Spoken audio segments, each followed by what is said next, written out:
Welcome to Pax Europiana. I'm now here in front of the Austrian Ministry of Interior and Foreign Ministry. This is the center of the Austrian government district, and I'm here to protest against this incredible and irresponsible and indefensible decision to veto the Romanian Schengen accession.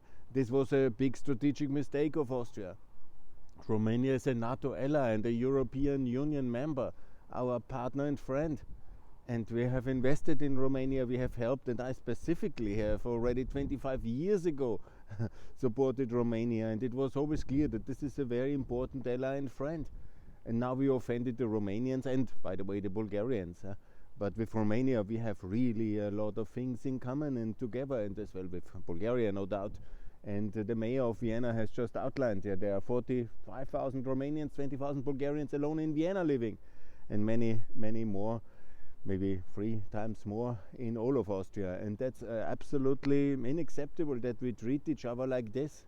They are not responsible for any of the problems created mainly by the Austrian military assistance, because we have the Austrian military at the Hungarian border with our supposed ally, and that is one of the problems, because we should of course support Romania, Bulgaria, everybody in the framework of Frontex. That would be the normal thing to do, but it was Sebastian Kurz, the master and former boss of Nehammer, who has blocked more budget for Frontex and the 2019 budget in the so-called Frugal 4 debate. Because it was planned to have more budget for the Romanians, Bulgarians, for Frontex, but no, it was the Austrian budgetary frugality which has led to this underfunding. And the crisis is, of course, very much the result of all this failed policy of Serbia, of Hungary, and of Austria, because most of the people who come to Austria anyhow move forwards. Most of the people in Afghanistan don't know that Austria exists. They want to go to Germany or to the United Kingdom, or move on to countries with better economic possibilities, and where already more of them live, and then they go on. And we have from this 95,000, we have I think 30,000 who are only staying here in Austria, and many move then further onwards, because we are really very unfriendly people, it seems. Anyhow, we should treat people no longer as migrants, but as people and as humans. I'm very upset by this whole debate. Migrants, who has invented this terrible word? I was a migrant in Romania and in Bulgaria and in Montenegro and in Albania and in Ukraine. I'm the same human, no matter where I'm living or where I'm traveling. And here still the NATO flag is not up. We have offended our NATO allies. We are not even, this neutrality is really evil. I campaigned now half a year for Austrian to join NATO. And what is happening? We are not even for the minimal European things. No EU training mission for Ukraine, no Sky Shield, no Schengen for Romania, Bulgaria. At least not. We have not blocked Croatia.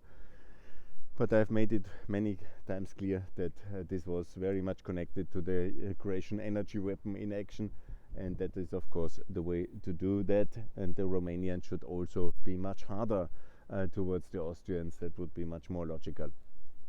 Good. I'm now going to join this protest of the Romanians here in the city, and I'm calling for Austria immediately to reconsider the decision in February 2023, and then have Romania Schengen in the February Council in 8 weeks from now. And then this whole crisis was just 8 weeks, and this is exactly then 10 days after the Lower Austrian elections. And I will also make this topic very big in the Lower Austrian, also Niederösterreich elections, because it's undefensible what was done, and I call for Austria to apologize to Romania, and I do that to Romanians and to Bulgarians. Please accept my apologies, and in 8 weeks we will revisit all these decisions, and I'm confident it will be a yes to Schengen, and please also to the Eurozone, because the most important as well is the Eurozone membership of Romania and of Bulgaria. I've issued also a number of other declarations now on Twitter in my concluding year of the year activity. Of course, to call on for one president in 2024. We don't need one council, one EU president, can be the same. For one defense minister of the European Union.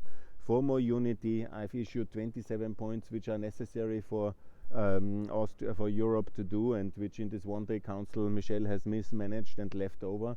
Most of all, it's important to have a EU debt deal of 2 trillion euros to fund victory, because that's so important, and I have great hope for the Swedish presidency to be very active and to do that, and I hope we will have a very good Swedish presidency which will lead to victory and the integration of Ukraine, and that will be very important. But we need the financial circumstances for that, and also France has to give the UN Security Council seat to the European Union, and Russia must end this seat, and it must be given, the Russian seat must be given to India.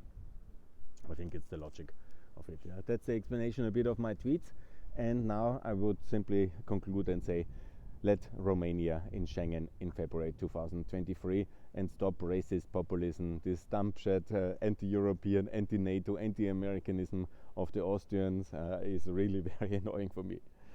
Thanks a lot. More to come from Pax Europiana here from Vienna. Bye.